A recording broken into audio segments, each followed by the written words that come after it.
اول ما نشوف التين يبقى لازم نعمل مربى، واللي ما جربش يعمل مربى في البيت ما كلش مربى قبل كده. شايفين القوام؟ مش هقولكوا زي بتاعه المصانع لانها بجد احلى من بتاعه المصانع والشركات.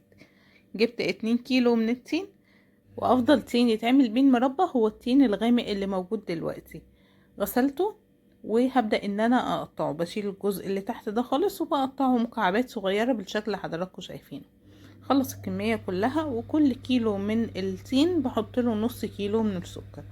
هغلف التين بالسكر كده وهبيته ليلة في التلاجة. ممكن تسيبوه ساعتين، بس مهم تغطوه تسيبوه في التلاجة، ما تسيبوهوش بره. بعد ما تعدي الليلة بنلاقيه نزل ميته بالشكل اللي حضراتكم شايفينه كده، وهلاقي السكر يعتبر داب معظمه يعني.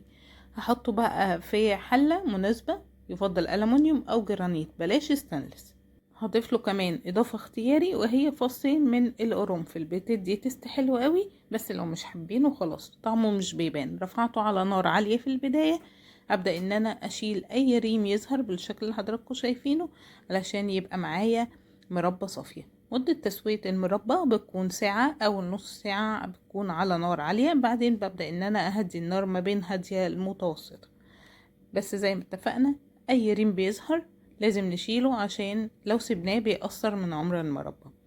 كده عدت نص ساعة والمربى خلاص دخلت في السوا، فهدت لها النار. بشيل كمان شوية من البذور دي عشان لما بتبقى كتير بتبقى مش لطيفة. بعد مرور ساعة الا ربع خلاص كده المربى في اخر مرحلة ليها. هبدأ ان انا اضيف لها حاجة من الاتنين، يا اما ملح ليمون يا اما ليمون.